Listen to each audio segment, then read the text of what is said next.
What's up, guys? Dante or Game Fiend, or whatever you want to call me. We're back here with another Dramascripted Saturday, and if you're new here, whatever algorithm brought you to this video, this is Dramascripted Saturday, where I go over all the major notable things that happened on this past week in wrestling. But how we start off every Dramascripted Saturday, with the ratings from Raw, NXT, and AEW, and it seems to be that Raw has been stuck at 1.843 million for like the past 3 straight weeks. I feel like I've been saying that exact same number for 3 straight weeks in a row. So it's been a steady 1.84 million for Raw, AEW with 768,000, and NXT with 597,000. But that is your ratings, and no, the Raw rating has not been copied and pasted for the 3 straight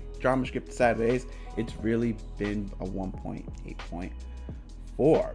Last week, Andrade asked for his release from the WWE, and he made a announcement on Twitter saying, like, if you don't like where you are, don't be a tree, just, move.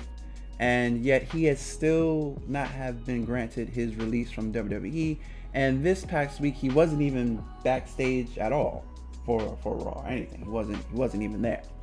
So WWE still did not give him his release. I think the rumors going around, I think he has a year or a year and a half left on his contract, so that would be like very, very harsh, but not of uncharacteristic of WWE for them just to hold Andrade until the contract just runs out, because if there's been a strong theme going on with everyone just leaving WWE and hopping over to the new competition, AEW. So I mean, look at rest in peace Brody Lee, but before Brody Lee went to AEW, they never granted his release. He had to wait out the rest of his contract, and he was on AEW. And then, Big Show, same thing. They couldn't, but his contract was up. So Big Show contract was up, couldn't work on a new deal, AEW. Christian contract is up, offer announced, AEW.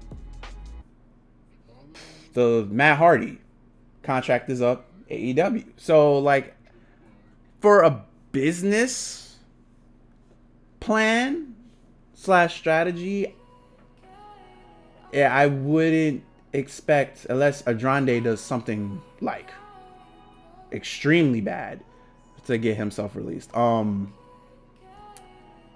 don't see WWE releasing him just so he could probably just go to the competition like it seems everyone else is mainly doing. So I mean, which sucks, but I mean, it's business is business. I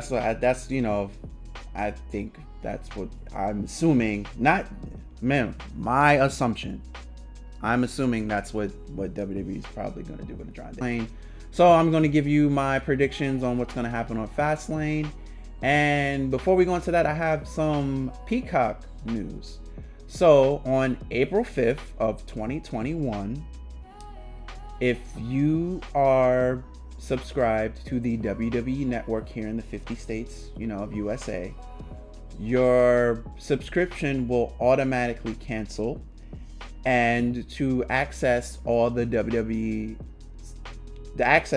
network, you have to get Peacock. So tomorrow, if you still have the WWE network, yes, we still will be able to watch Fastlane. But starting April 5th, the WWE network is going to be gone, and it's all going to be on Peacock, and then they're going to slowly migrate the whole library that was on the WWE network slowly onto Peacock. The only thing I know for 100% fact that's going to be available, that all 37 WrestleManias will be available on Peacock. And then they're going to slowly add the full library, which with me, with an IT background, it's going to take a lot. I would give NBC and WWE, I would give them a full year to transfer all that data. Yeah, full year to transfer all that data from one server to the next, and then another different company.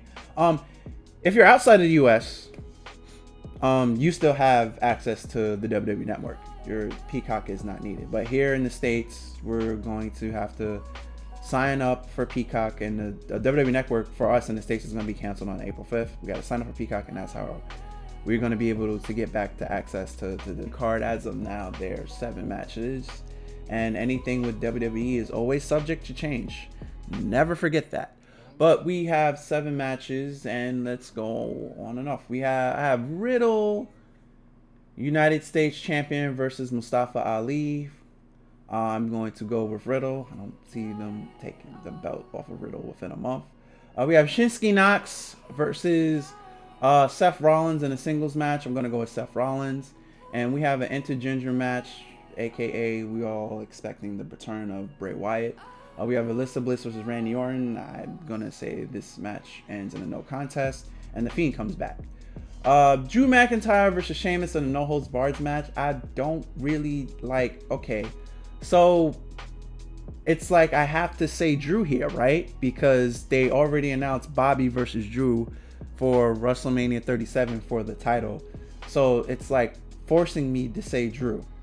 So I'm going to say Drew. Now I hope I'm wrong, and I hope I get surprised and Sheamus wins. But then if Sheamus wins, now you have to indirectly make that match a triple threat match. So yeah. But I'm going with Drew McIntyre. And we got Biblical Big E versus Apollo Crews singles match for the WWE Intercontinental. This is the match that should have been no holds barred. After that Biblical Big E promo, which was fucking phenomenal, this is the match that should have been no holds barred, but it's not. It's just a regular match. I'm going to go with Big E retaining, and we have Nia Jax and Shayna Baszler versus Sasha Banks and Bianca Belair. I don't see why they are going to have Sasha versus Belair, and I hope they don't. Yeah, I hope Nia Jax and Baszler retain, because Sasha and Belair getting the tag champs and them having one of the main event slots in WrestleMania for the SmackDown Women's title just seems kind of odd to me. So they're probably gonna have Nia Jax and Baszler Belair, and then we have the main event, the big dog Roman Reigns with Paul Heyman versus Daniel Bryan for the WWE Universal title, as Edge as the special guest referee / enforcer.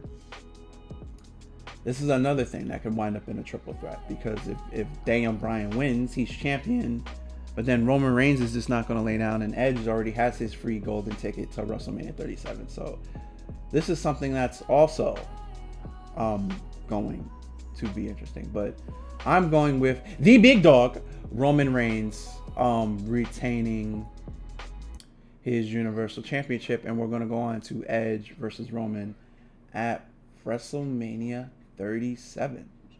And that is my Fastlane predictions.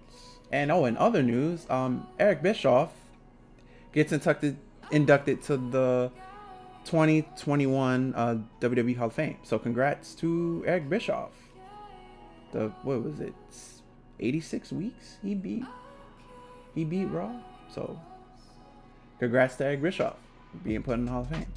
But that's going to wrap this up for this week's Dramascripted Saturday. Remember, there will always be a Dramascripted Saturday every Saturday, unlike last Saturday because something came up. But yeah, there will always be a Dramascripted Saturday every Saturday. And hopefully nothing major happens or nothing comes up that won't allow me to do this show, because I love doing this show.